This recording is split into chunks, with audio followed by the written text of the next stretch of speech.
The Antarian people. Hello. Thank you for being here with me once more. I hope you are very well today.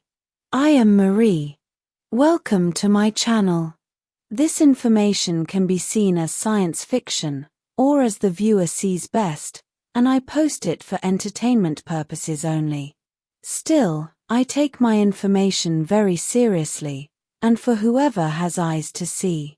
I am writing this on the morning of April 16th, 2025.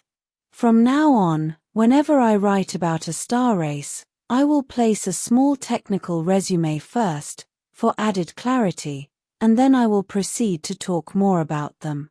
Name of the race: Antarian. Home star: red giant star Antares, the brightest in the Scorpio constellation, distance 550 light-years from Earth. Home planet: Antaria. Point 9. Gravity strength: M-class planet, very similar to Earth, roughly 60% oceans and 40% landmass, and at a perfect distance to its huge sun. Star race genetic type: human Lyrian, population roughly 350 million.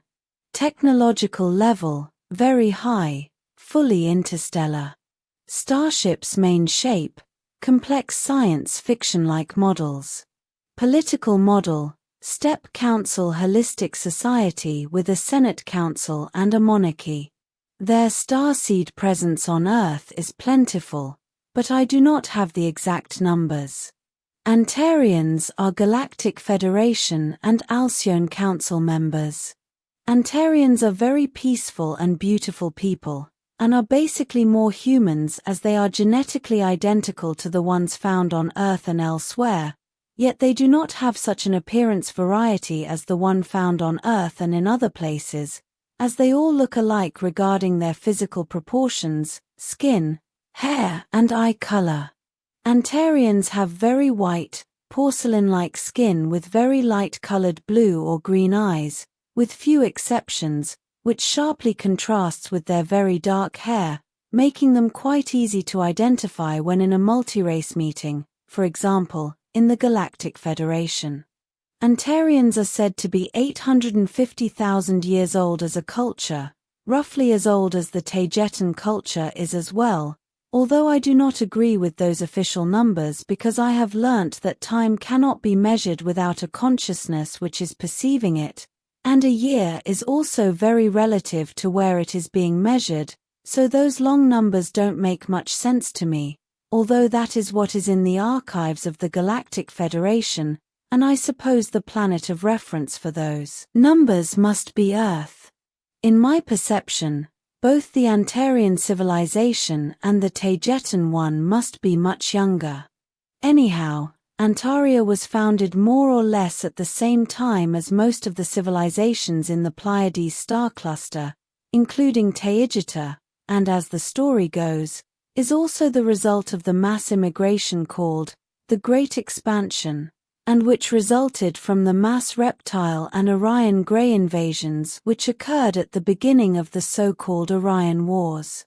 Unlike other human Lyrian civilizations, Antaria is far from its closest human kin and neighbors, many light-years away from them, although nowadays hyperspace technology has united us all a lot. But in the early days, Antaria, being basically alone and far away, saw itself in the need to create a strong military self-preservation defense culture, which is still present nowadays, making them formidable opponents as they have developed a very strong and organized military which includes a very large fleet of highly sophisticated starships. As a reference, Antaria alone has twice as many starships as Taygeta and the Engan have together, even though the Engan are the most militarized race in the Pleiades, thus making them very prolific expert shipbuilders, and their craft are known to be among the very best, most advanced and reliable, durable, human Lyrian-built ships in the galaxy. Although their military is formidable, sophisticated, and large, they have proven it is only for defense purposes as Antarians are known to be very peaceful, highly spiritual people, as they historically have never invaded any other star race. Much on the contrary, as they are also vastly known to be protectors of weaker races. Their high ethics and military surplus have motivated them to protect countless emerging fragile races of all types and kinds, shielding them from abusive and invasive races and groups, including space pirates and poachers. This has earned them the nickname, Protectors. The Antarian people are known in space as the Protectors. The Antarians, as a standalone star race, are by far the strongest and most stable human Lyrian star race known. Their high ethics and the need to share and protect the weak and those in need have prevented them from having any colonies outside their home planet, making them rely solely on their highly sophisticated starships when their presence is needed elsewhere. This Antarian need to share their military power to protect others was skillfully exploited by the Galactic Federation until recently, as their propaganda convinced the Antarians to display over 20 of their starships to protect Earth from evil invaders. Although this sounds good, the Galactic Federation itself was welcoming, and is still welcoming shady races from Orion, while Antaria was told that those dubious races were there for diplomatic reasons only.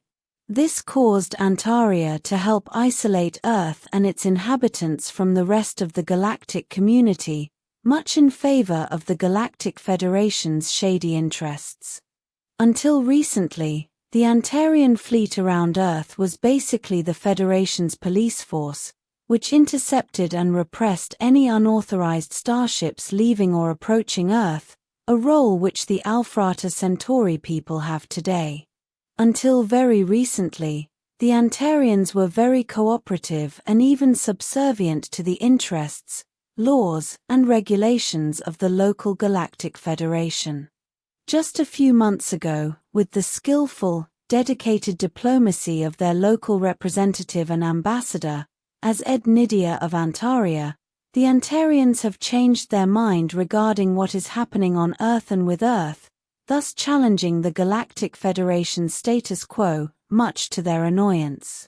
As it is said, the Antarians have awakened to the truth, and they have turned into, quote, more of those space conspiracy theorists.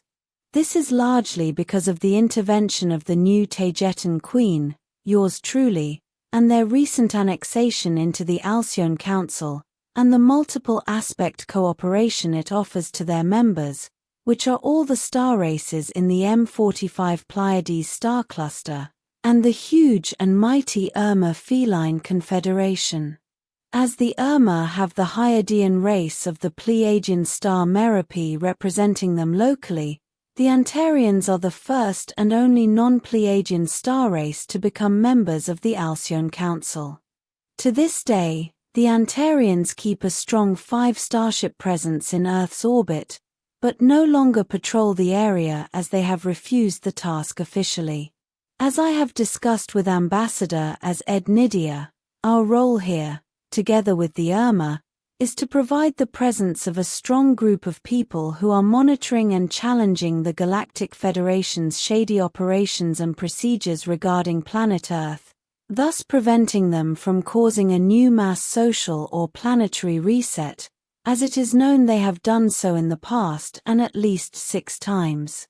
The Federation lost its strongest military human Lyrian culture, as they do not cooperate with them any longer, although their membership in the Galactic Federation remains as they cannot be expelled from it, or it will cause a chain reaction among other star races who are already starting to ask the Federation too many questions regarding Earth, like the Sarsoni and the Yael. As Ambassador as Ed Nydia stated, the Antarian protective mission near Earth has now turned from policing the area to studying the requirements of the human population, to protect their peaceful evolution, even if they must challenge the Galactic Federation itself.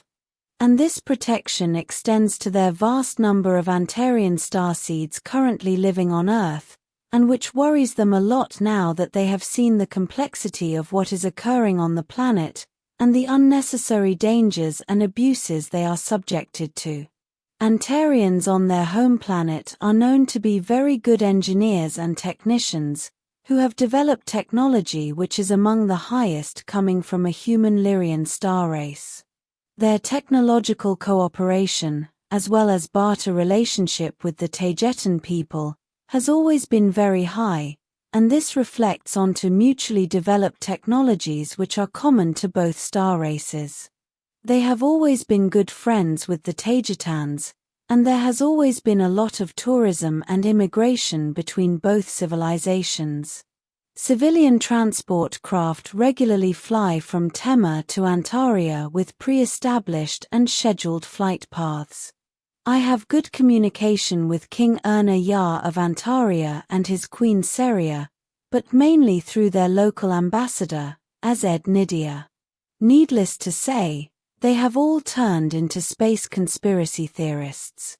Antarians at home are very invested in all things art, like paintings and sculpture, including engravings on wood which they use as ornaments all over their homes and buildings, and music which could be comparable in style to Earth's classical as it is very complex and nurtured with different types of instruments.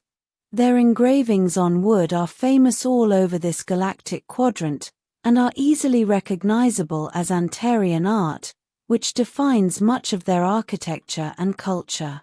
They are very much into spirituality, and they behave with high ethics, making them a very united, holistic civilization with virtually no internal friction, as they all see each other as close relatives, because they all share the same principles, and spend most of their time in artistic endeavors. Their respect for nature and animals is also legendary, and their protection of star races in need or which are threatened by other abusive and exploitative ones extends also to animals, many of which have escaped extinction thanks to Antarian intervention, this all over this galactic quadrant, at least. This will be all for today. As always, thank you for watching my video, and for liking, sharing, and subscribing for more. It helps this channel grow a lot. And I hope to see you here next time.